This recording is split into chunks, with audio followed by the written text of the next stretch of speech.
Olá, Poços de Caldas e região, estamos chegando com mais uma edição do Poços Agora, notícia em cima da hora, edição especial de sábado. E hoje eu recebo com muito carinho, mais uma vez aqui nos estúdios, Luzia Martins. Ela que é vereadora aqui em Poços de Caldas e presidente do PDT. Primeiramente, seja muito bem-vinda ao nosso programa e vamos atualizar os nossos telespectadores do trabalho que você tem desenvolvido, vem desenvolvendo na Câmara de Vereadores, juntamente com seus colegas e amigos. Muito obrigada, é um prazer estar aqui, Ludmila, conversando com você. Você traz uma fluidez, né? A gente consegue expor aí nosso trabalho de forma tranquila. Obrigada, é um prazer.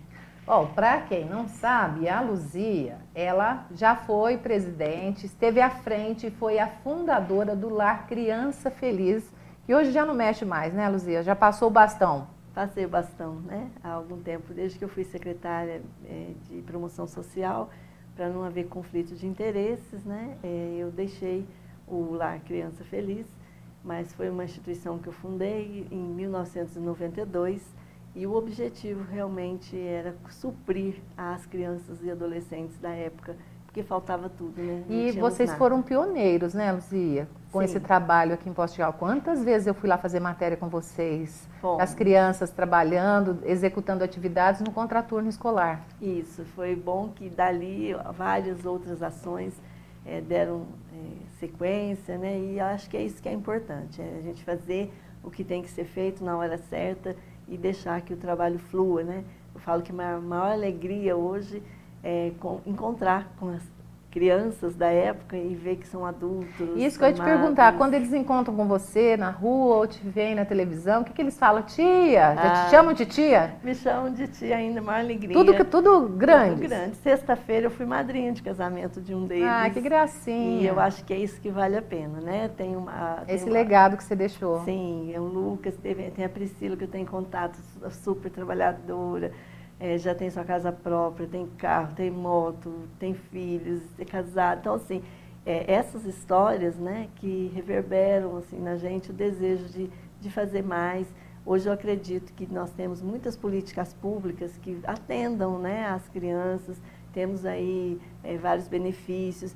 Em 92 nós não tínhamos. E isso foi bom você falar, porque através do trabalho de vocês, executados lá no Lar Criança Feliz, que muitas leis foram implantadas, políticas públicas, né? Que vocês nem têm noção disso, mas vocês serviram de referência para que tudo isso aconteça hoje, nos dias de hoje. Sim, foi a Constituição em 1988, então em 1992 estava tudo por vir, né? Uhum. E nós fazíamos várias reuniões lá na Fundotac, e por aí nós descobrimos e efetivarmos as políticas públicas que garantiam, né, às crianças e suas famílias alguns direitos básicos, mínimos, né? Porque era fome mesmo, era muita miséria, bolsões de miséria, e nós conseguimos na época intervir, atuar e ser exemplo, isso que importa, né? Bom, saindo um pouquinho do Lar Criança Feliz, depois Luzia Martins assumiu uma pasta dificílima aqui no município,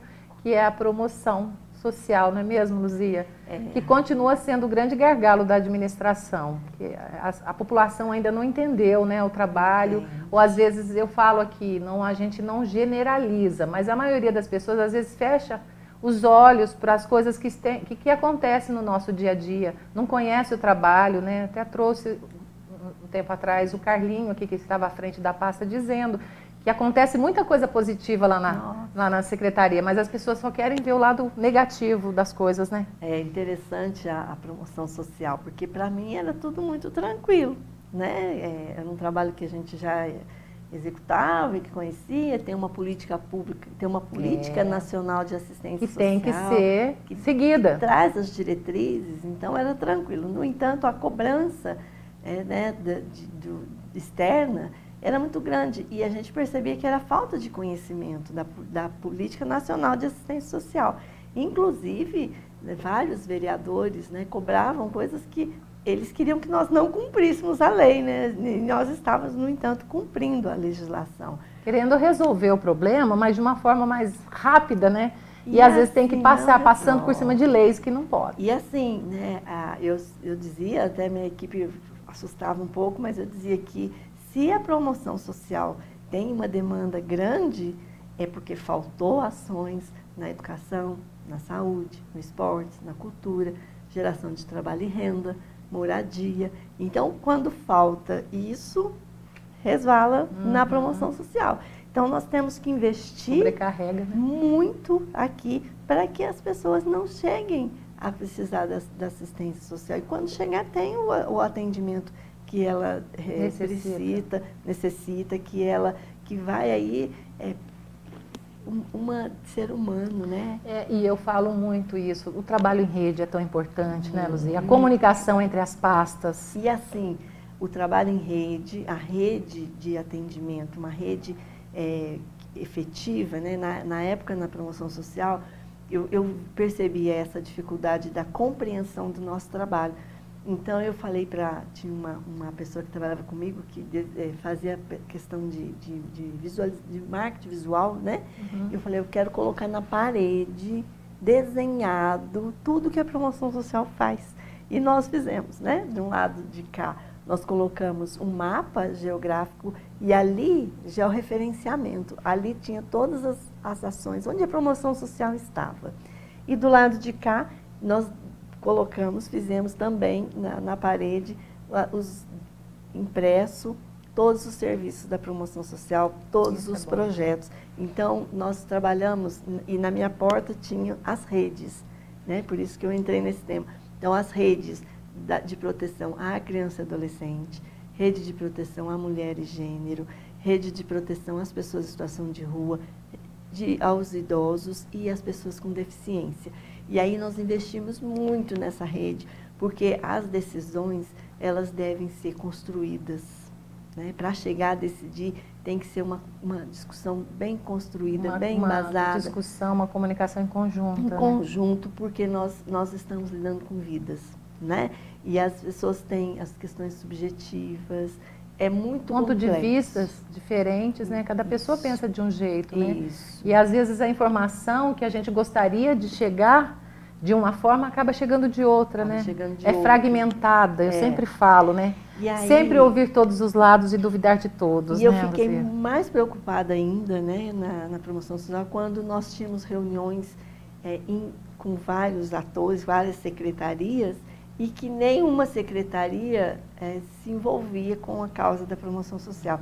Aí me deu um certo desespero, uma revolta angústia, mesmo, uma frustração. Esse não é um problema não é fragmento, não pode ser, entendeu? Eu até coloco que é uma questão de saúde pública, não é mesmo? Isso. E aí nós não conseguimos prosperar nisso.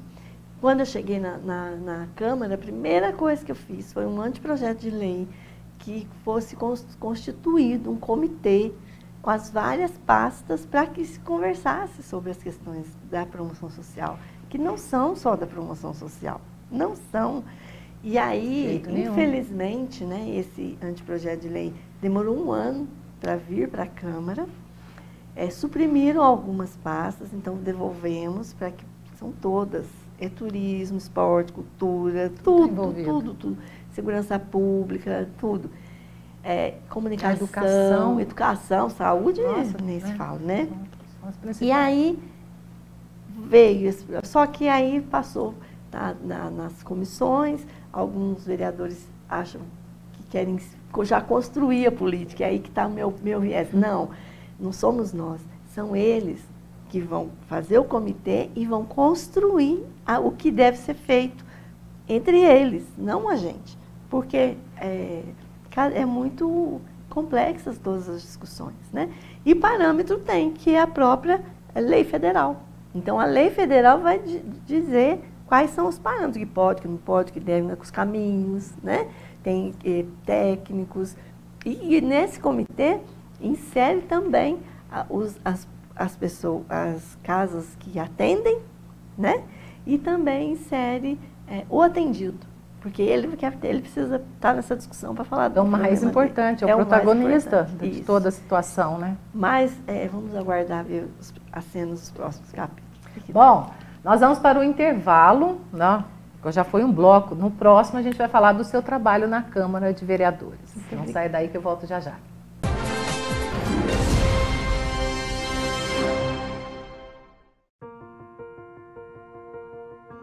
por um momento você fala, eu também queria viver aqui, eu também queria morar aqui, eu também queria ter essa tranquilidade. Sem contar os lugares, né, que a gente viu, os lugares que a gente viveu. Eu vi em Caldas lugares que eu jamais vou esquecer. As pessoas que moram em Caldas têm algo que é difícil se encontrar por aí. Eu tenho que confessar, Caldas me conquistou.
Estamos de volta com o programa Postos Agora, notícia em cima da hora, e hoje a gente recebe com muito carinho a vereadora e presidente do PDT, Luzia Martins, a única que se arriscou para a carreira política e deu certo, não é, Luzia? Você já contou essa história para a gente aqui, mas vamos falar rapidamente, né? Porque se aventurar na política nos dias de hoje, muito complicado, principalmente para a mulher. Nossa,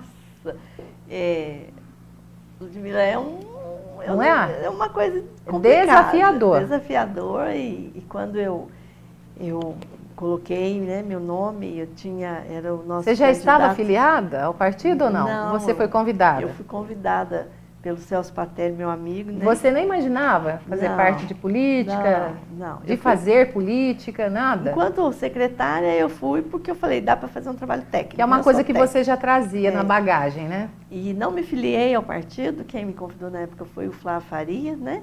Ele é da rede, eu participei de algumas reuniões da rede, mas eu não cheguei a ser filiada, tanto é que, olha, meu histórico não tem filiação na rede. Eu tenho uma filiação no MDB, que eu tenho certeza que foi o Laércio que me colocou lá. A gente tem que falar do Laércio, mas o Laércio, ele participava nos bastidores. Nos bastidores, gostava, né? Muito. Articulava muito, né? E eu não, sempre, né? Sempre na área bem militante, na área social mesmo. E aí o Celso me convidou, era o Eduardo, né, Junqueira, que na época um menino nossa, tem todas as qualidades, um menino que eu falei, com esse dá para enfrentar, porque ele me mostrou uma política diferente. E ele é novo, né? Com umas ideias boas. Umas ideias boas, uma questão ética muito forte, o que a gente precisa, olhar, né? Responsável. Então eles falavam assim, ele é novinho, jovem, mas um olhar responsável, um conhecimento, e que me encantou, tanto ele quanto o Celso, também muito jovem, né? E aí eu fui, mas eu nunca imaginei que eu tivesse êxito, né? Fiz meu trabalho, nós estávamos em pandemia, eu tenho algumas restrições, então eu fiquei muito dentro de casa, fazendo pela internet.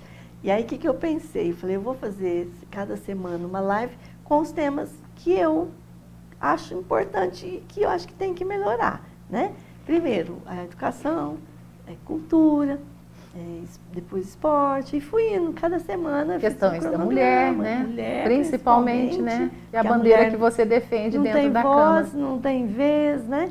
E, não tem, isso é balela, não é balela. A gente vê isso pela representatividade que a gente tem lá, você e a doutora Regina, né? A doutora Regina apenas, né? 2 mulheres só. E ela diz que essa Câmara é uma Câmara que é aliada, que respeita.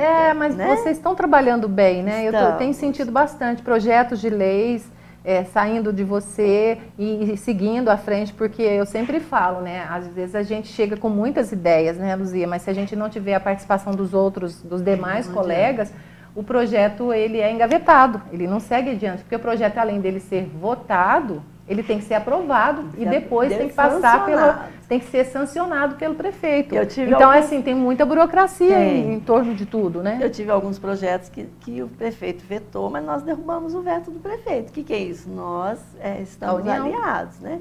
E a referente à pasta, a questão da mulher, eu por ter estado secretária, então eu tinha um conhecimento muito grande do que era difícil, né, com relação à mulher. E o que foi bom, né? Então, nós temos um trabalho que é muito bom, que é original da Lei Maria da Penha, que é a questão do grupo ser, que é de sensibilidade, escuta e responsabilização do agressor. Então, o juiz encaminha, o agressor tem que passar por esse processo, e aí ele ressignifica o ato. Uhum. E aí isso impactou demais. Aí eu trouxe o Flávio Urra, que é um dos idealizadores, um dos que executam mesmo esse projeto, dá cursos, ele é de São Paulo, e o programa chama E Agora, José? Vamos falar sobre isso, né? Agora, então, isso eu acho que é o ponto, sabe, Ludmila? Eu acho que agora a gente tem que falar com os homens mesmo, e agora? São vocês que têm que mudar essa história. Porque as mulheres já sabem que nós queremos estar onde a gente quer. Não tem discussão mais. E a gente quer ter o nosso espaço. Não queremos dividir nada com ninguém, a gente quer somar. Que a gente quer somar. Então, precisamos virar essa chavinha e falar para os homens, eles é que são responsáveis por tudo isso, né? E mesmo eles sendo maioria ainda, né? Mesmo sendo maioria. 53% dos eleitores são mulheres. E aí, com isso, né, na Comissão das Mulheres, eu fui presidente nos 2 primeiros anos, e a doutora Regina vice, e agora seria invertido, né? Ela presidente e eu vice. E aí eu convidei o vereador Flavinho, que faz parte da comissão, para ele ser o vice. Por quê? Nós precisamos protagonizar o homem nessa coisa, nessa discussão toda. Não excluir. Não, vem cá, vem com a gente, né? E aí eu entrei com um projeto de lei na Câmara, que para instituir, né, um calendário da mobilização dos homens pela não violência contra a mulher, né? Então, ele foi chamado a isso, coloquei esse projeto de lei, e aí, com isso, a gente quer responsabilizar os homens, porque a questão do machismo, ela é muito cultural, ela é muito estrutural. E assim, a gente está falando do homem, mas tem muita mulher machista na sociedade. Muita mulher machista também, que acha que isso... Então, eles agem... como sempre. Então, por isso, nós precisamos trazê-lo para isso. E falam coisas que como se fossem coisas naturais do dia a dia, e aí pesa isso, né? Porque fica lá no inconsciente. E muitas vezes, quando você fala muitas mulheres são machistas, muitas vezes, para ela se inserir nesse contexto, ela tem até que ter algumas atitudes né, diferenciadas. O que não é o caso. Então, várias vezes eu deixei acontecer para falar, olha, tá vendo? Eu deixei acontecer para mostrar que isso é uma atitude machista, né? E infelizmente acontece. Uma determinada reunião, eu fui com o vereador Douglas, nós temos muitos projetos em comuns, e aí eu falei, eu vou deixar, tá, Douglas? Vamos ver o que dá. Deixamos. E o secretário falava só com ele, só com ele. E eu do lado, eu intervia só com ele. O Douglas começou a ficar incomodado, e eu fui deixando. Falei, eu vou deixar. Olha só, tá vendo? Aí ele deu um jeito de encerrar a reunião, ele saiu. Eu falei, você viu? Que coisa, Eu né? deixei de propósito, porque eu iria, porque gritar, lutar, escuta, então assim, tô assado, olha, você tá falando, mas eu falei, eu vou deixar. De forma sutil, né? No começo eu comecei, eu tô falando, né, é isso, mas não adiantava. Então eu deixei. E aí o Douglas ficou muito incomodado com aquilo, e nós levamos isso sempre para umas discussões com adolescentes, em escolas, nós levamos que eu falei, eu não preciso nem falar, quem vai falar é o Douglas que estava junto. Porque demonstra, né, que nós temos muito o que fazer, mas não somos nós. Não. Então, quem tem que fazer alguma coisa... É comportamental, né? É uma quem coisa, tem que fazer agora é trabalho ele, de formiguinha, né? Quando né? vai, ele que tem que fazer alguma coisa. Ele tem que falar, olha, a Luzia está aqui. Olha, você tem que E você falar sabe uma pra coisa ela. que você está falando, e eu já conversei assim, com vários representantes aqui de poste, homens, né?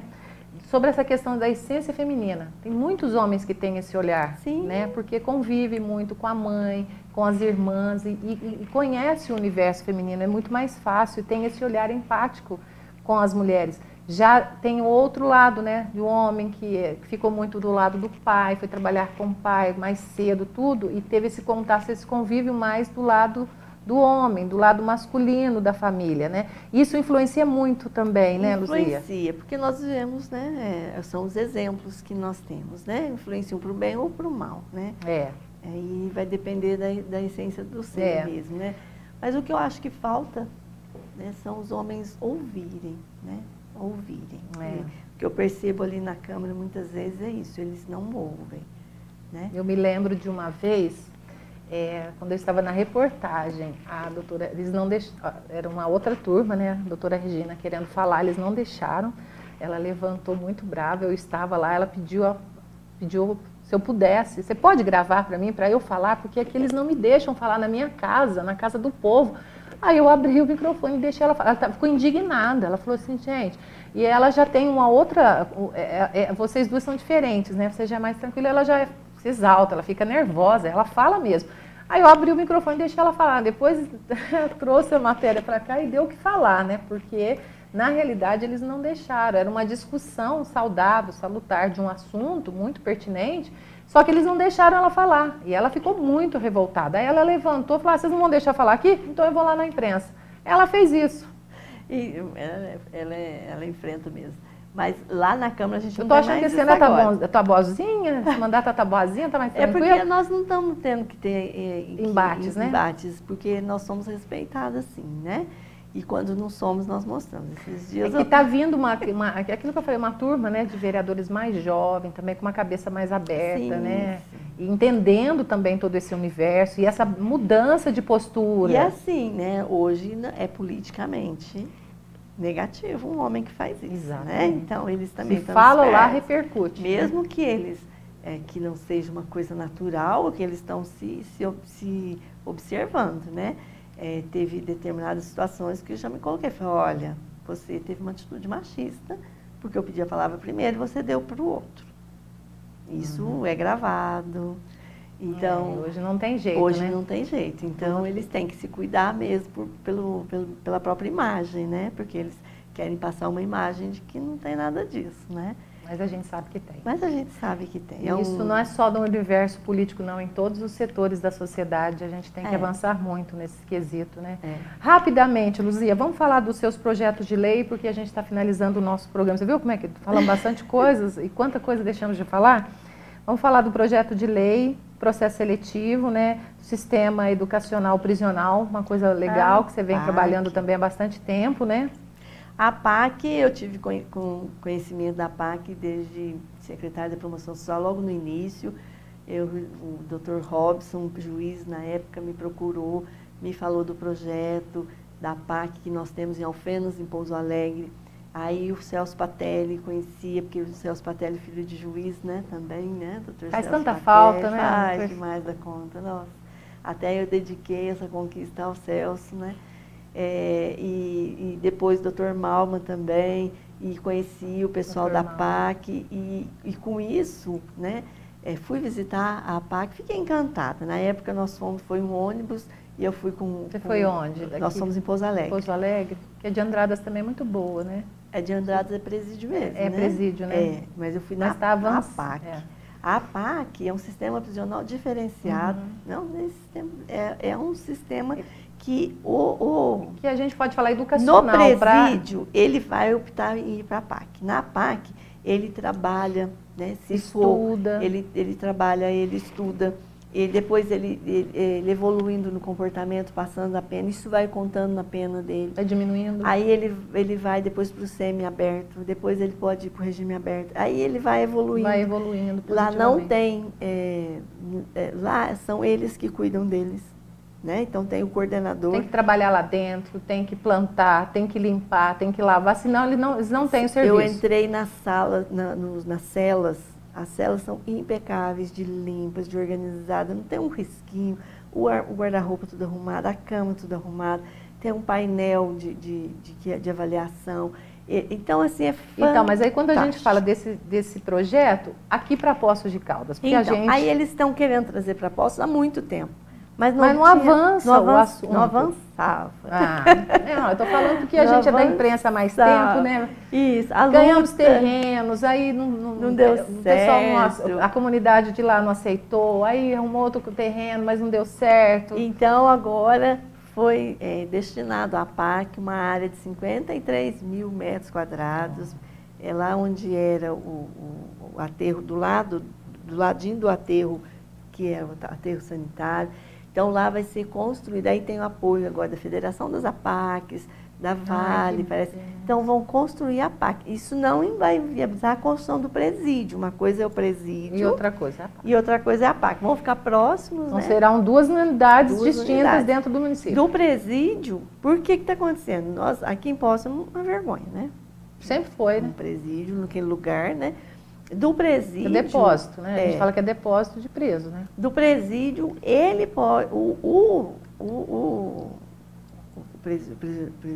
preso, né, o cara que está encarcerado, ele pode optar por ir para a PAC. Mas aí, quando ele vai, ele tem que seguir tudo. Se ele fizer regras. Uma coisinha, ele perde. Ele volta para o presídio. Né? Então, lá eles comem, eles têm na cozinha, eles fazem comida. Eles participam da plantação. Eles comem de garfo, faca, copo de vidro, porque você vê que em presídio não é nada disso, né? Então, assim, é maravilhoso. E você vai, eu tinha como psicóloga, né? Então a gente vai falar mais sobre isso. Lá. Você vai voltar com certeza e a gente vai acompanhar. De trazer o doutor Deusimar, que é o presidente da PAC de Poços, que é fantástico. Ele é muito humano, né? E quando eu fui num dos encontros da PAC, me tocou muito que era uma pessoa que tinha cometido um crime aqui em Poços, e ele estava na PAC, e ele já estava, o comportamento dele, eu falei, gente, o que está acontecendo? Ele foi maravilhoso, porque aí ele contou a história dele, né? O que ele fez, o arrependimento que ele fez, a reparação do que ele estava fazendo, de uma forma digna, de uma forma de ressocialização, e é isso que a gente espera do ser humano. Claro, todo mundo, quando quer, consegue virar a chavinha, né? Luzia, rapidamente, o Franco Martins está indo, seguindo o teu caminho ou não? O Franco está aí como secretário. Ele é do setor esportivo, a gente sabe disso, mas ele está aí chegando devagarzinho. Tá, ele está de secretário. Ele já é filiado a algum partido? Ainda não. Não? Acho que não, mas ele é muito querido na administração atual. Ele é muito bacana, o Franco. É um menino que, eu falo menino, meu sobrinho, né? Eu sou madrinha dele também. E é um menino que é do bem, né? Eu falo, ele está ali trabalhador demais, esforçado, e estuda bastante. Eu acho que é isso que nós precisamos, né? De pessoas envolvidas em várias questões. Para resolver problema, né? Conflito a gente está cheio. E assim, eu não tenho muita paciência de discussões que você vê que vai chegar no lugar nenhum. Eu tenho preguiça, tenho sono. Ultimamente eu estou assim também. De resolver, porque como nós podemos resolver, né? Sabe por quê? Tem muita gente que faz drama. E agora com as redes sociais, então as pessoas vão nas redes sociais e ficam lá só dramatizando as coisas. Mas e aí, solução? Vai resolver ou não? O que eu posso fazer? Exatamente. O que eu posso contribuir para melhorar esse assunto? E aí vamos lá e vamos resolver. Exatamente. Sabe, porque não podemos perder tempo com isso. Exatamente. E eu falava muito isso na promoção social, eu só fazia assim para eles. Vamos agilizar o sistema. Porque tem mulher apanhando, tem criança sofrendo. E isso é muito Agora eu sou o telefone que tá tocando. O meu tocou agora da Luzia. Bom, Tocou porque deu tempo nosso aqui. Luzia, muito obrigada pela sua participação. Imagina, o programa é assim mesmo, não está quase ao vivo, está gravado, mas é como se fosse ao vivo. Muito obrigada mais uma vez. Mando meu abraço a todos os colegas e amigos lá da Câmara, tá? Que a gente consiga avançar ainda mais com essa união entre homens e mulheres, sem ter essa divisão e ter mais igualdade, né? Eu agradeço muito estar aqui. Falar sobre isso é muito importante, porque realmente somos todos iguais, né? É a questão da genitália, né? E isso a gente está trabalhando para o povo, né? Estamos trabalhando para o povo. Vocês são representantes sempre, do povo, né? Sempre eu falo aqui. Então, quando tem alguma coisa para reclamar, busque o vereador que você votou. Se você se decepcionou com o seu vereador, procure outro lá na Câmara, que tem vários. Estou como ouvidora da Câmara lá também. Vocês então, podem procurar a Luzia. Procurar na ouvidoria, que a gente encaminha e tenta resolver também. Muito obrigada mais uma vez, um ótimo final de semana e com certeza vai voltar no nosso programa para a gente falar de outros projetos de lei que aprovaram. Muito obrigada. Foram votados, aprovados e sancionados. Muito tá bom, obrigada. Luzia? Boa sorte para você e volte sempre. Obrigada. E lembrando que este programa é exibido todos os sábados às 2h30 da tarde. Logo mais tem a TV ADFIP sempre com programas inéditos. E na segunda-feira nós estamos ao vivo aqui pela TV Postos a partir das 10h30 da manhã. Gente, um forte abraço para você. Sandrinho Tanaka, o meu abraço, nosso parceiro de todos os dias. E muito obrigada pela audiência e até a próxima. Tchau!